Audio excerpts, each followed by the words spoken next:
윤석열 대통령이 오늘 제20대 대통령에 공식 취임했습니다. 윤 대통령은 취임사에서 자유를 35차례에 걸쳐 언급하며 보편적 가치임을 강조했습니다. 윤석열 대통령의 임기 시작과 함께 인사와 예산 분야 홀대를 막기 위해 광주 전남의 인맥을 키워야 한다는 목소리가 나오고 있습니다. 오늘 여수 국가선단에 있는 폐기물 처리 공장에서 큰 불이 났습니다. 주변의 대형 공장으로 불이 번질 뻔한 아찔한 화재였습니다. 더불어민주당의 공천을 둘러싼 논란은 광주 전남이 마찬가지였습니다. 공천 기준이 오락가락한다는 비판에 공정성 논란까지 제기됐습니다. 여러분 안녕하십니까? KBC 8시 뉴스입니다. 윤석열 대통령이 오늘 제20대 대통령에 공식 취임했습니다. 윤 대통령은 취임사에서 자유를 35차례에 걸쳐 언급했는데 통합과 소통에 대한 이야기는 나오지 않았습니다. 조윤정 기자입니다.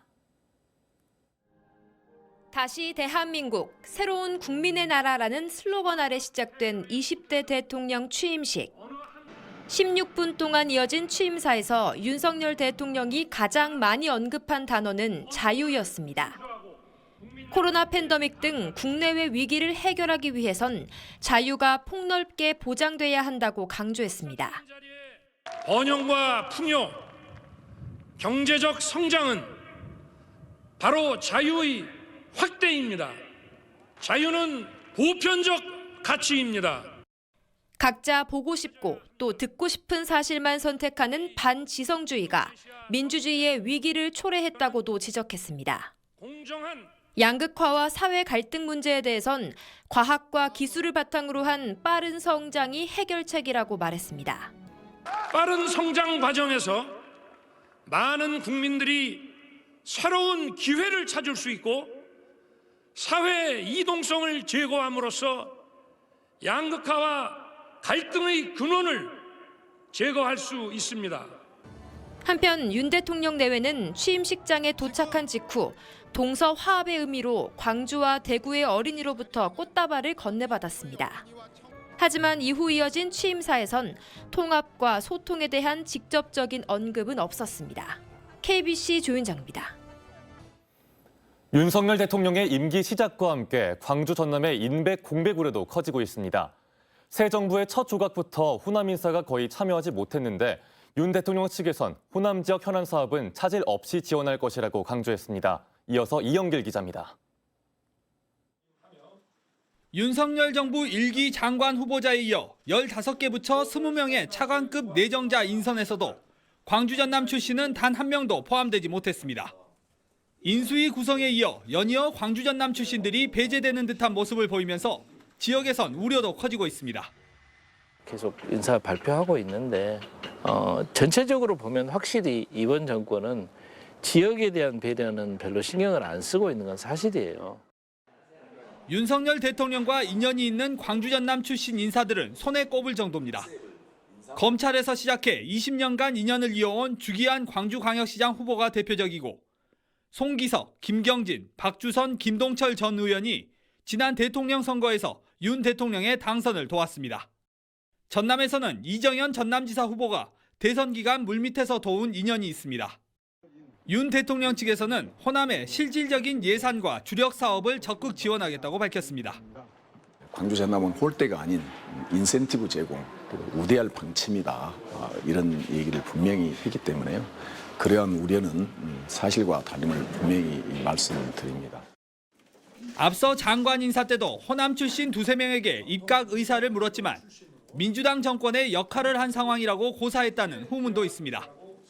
오는 18일 윤 대통령은 취임 뒤 첫 지역 행보로 광주 5.18 민주화운동 기념식에 참석할 가능성이 높습니다. 호남 소외 우려가 커지는 상황에서 윤 대통령이 광주 방문에 어떤 메시지를 들고 올지 관심이 모아지고 있습니다. KBC 이영길입니다. 김용록 더불어민주당 전남지사 예비후보가 윤석열 대통령의 취임을 축하하며 국가 균형 발전을 위한 국정 운영을 펼쳐주길 기대한다고 밝혔습니다. 김용록 후보는 대한민국이 지속 성장하려면 전남을 포함한 전국 각 지역이 특성에 맞는 발전을 해야 한다며 이를 위해 협력하겠다고 말했습니다. 김 후보는 또 국립의과대학 설립과 글로벌 해상풍력산업 생태계 조성 등 전남 발전을 위한 대책과 방안을 차질 없이 강구해주길 바란다고 촉구했습니다.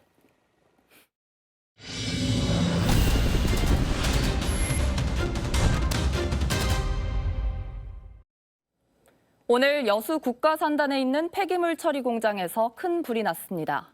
다행히 인명 피해는 없었는데 주변의 대형 공장으로 불이 번질 뻔한 아찔한 화재였습니다.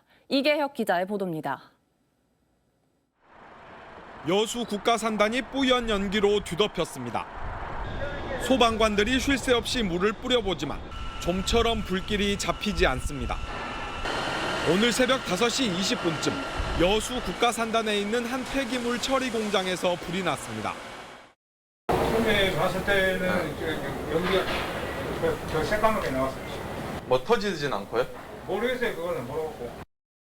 각종 폐기물을 처리하는 공장 안에 있었던 300톤가량의 폐페인트 통더미에 불이 옮겨 붙으면서 피해가 커졌습니다. 내부에 페인트와 같은 가연성 물질이 가득 들어차 있었던 데다가 샌드위치 판넬로 되어 있어 진화에 어려움을 겪었습니다. 불은 공장 내부 6천여 제곱미터를 모두 태운 뒤 발생 6시간 반 만에 모두 꺼졌습니다. 오늘 화재는 작업이 이루어지지 않은 새벽 시간에 발생해 인명피해는 없었습니다. 여기가 원래 폐기물이 그 자체가 좀 어려워요. 확실한 것은 새벽에 작업 중에 난 건 아닌 것 같아요. 불이 난 공장 주변에는 크고 작은 공장들이 밀집해 있었지만 다행히 신속한 대처로 불이 옮겨 붙지는 않았습니다. 경찰과 소방당국은 최초 발화 지점과 주변 CCTV 등을 분석해 화재 원인과 피해 규모를 조사하고 있습니다. KBC 이계혁입니다.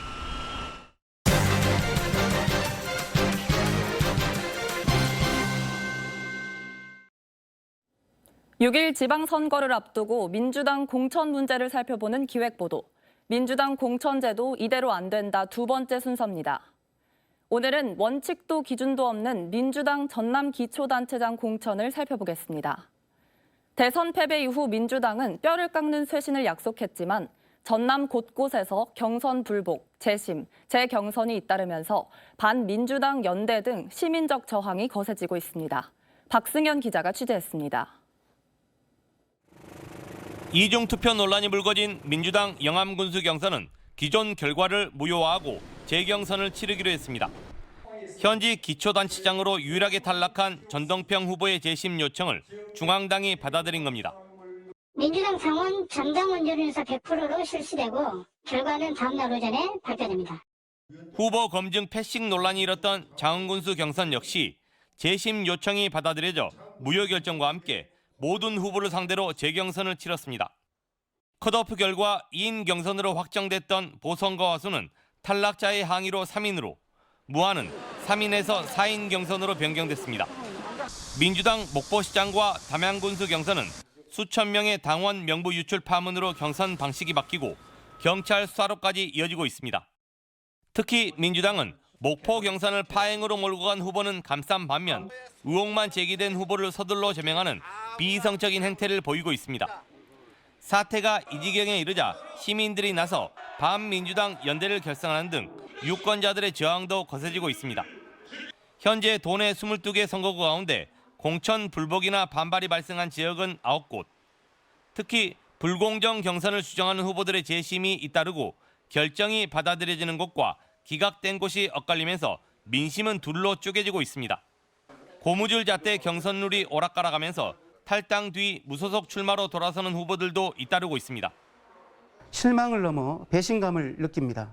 민주당이 스스로 변하지 못한다면 전남 도민들의 무거운 심판을 받게 될 것임을.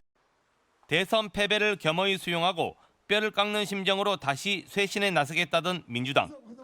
하지만 두 달 만에 공천이 곧 당선이라는 오만과 독선으로 똘똘 뭉쳐 당 내부와 지지자뿐만 아니라 반민주당 연대 등 시민적 저항도 더욱 거세지고 있습니다.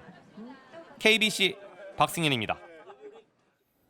기획보도 민주당 공천제도 이대로 안 된다 세 번째 순서입니다. 더불어민주당의 공천을 둘러싼 논란은 광주도 예외가 아닌데요. 경선 시작 전부터 공천 기준이 오락가락한다는 비판이 나왔는데 경선이 시작된 뒤에는 공정성 논란까지 제기되고 있습니다. 고우리 기자입니다. 더불어민주당 광주시당 공천에서 가장 논란이 됐던 건 음주운전 기준이었습니다. 박시종 예비후보는 중앙당 기준이, 서대석 예비후보는 광주시당 기준이 발목을 잡았습니다. 박시종 후보는 검증 기준이 이미 발표되고 검증이 진행 중인 상황에서 규정이 바뀌었다며 크게 반발했습니다. 중앙당 기준도 오락가락이었습니다. 재심위는 서대석 예비후보의 이의 신청을 받아주었지만 비대위는 이를 뒤집고 최종 부적격 판정을 내렸습니다. 결국 서대석 예비후보는 민주당을 떠나 무소속 출마를 선언했습니다. 민주당의 고무줄 잣대였습니다. 음주운전에 대해서는 깊이 반성하고 있습니다. 광역의원 공천 기준을 놓고도 잡음이 끊이질 않고 있습니다. 광주시당은 시의원 선거구 20곳 중 4곳을 청년 경쟁 선거구로 지정했는데 지정 기준과 경선 방식을 놓고 원칙이 없다는 비판이 제기됐습니다. 20곳 중 4곳이 청년 선거구로 지정된 이유도 4곳 중 2곳만 시민 배심원제가 도입된 이유도 모두 명확하지 않다는 겁니다. 문제점이 이미 드러난 상황이고 업체도 바꾸지 않을까, 경선 방식도 바꾸지 않을까 좀 기대를 했어요. 청년 선거구 경선은 투표 대행업체가 임의로 추가 배심원을 모집한 사실이 드러나 과정의 공정성까지 의심받고 있습니다. 실제로 그 경선에 참여했던 후보들도 반발하게 되고 재심을 요청하게 되고 그리고 이제 일반 유권자들한테는 좀 정치에 대한 어떤 실망감, 피로감 이런 것들이 이제 가중되는 결과를 좀 가져오게 되죠. 민주당 광주시당이 일관성 없는 기준 적용으로 불공정 논란을 자초했다는 비판을 피하기 어려워 보입니다. KBC 고울입니다. 6월 지방선거에서 민주당 전남 지역 공천 후보의 교체율이 비교적 높은 걸로 나타났습니다. 민주당 전라남도당에 따르면 이번에 공천받은 전남 기초단체장 후보 22명 중 14명이 새 인물로 교체됐습니다. 광역의원은 61명 후보 중 34명이 교체됐고 기초의원 후보 257명 중 여성은 68명, 청년은 39명이 공천받았습니다. 6일 지방선거 민주당 광주 지역 청년 후보들이 개혁과 쇄신을 위해 끊임없이 노력하겠다고 다짐했습니다. 민주당 공천을 받은 광주시 의원과 구의원 등 청년 후보 25명은 광주광역시 의회 앞에서 기자회견을 열고 청년 정치의 힘으로 더 나은 나라를 만들어가는 모습을 보여주겠다고 약속했습니다. 민주당의 광주광역시 의원과 구의원 후보 91명 가운데 시의원 후보 7명, 구의원 후보 18명이 청년 후보입니다.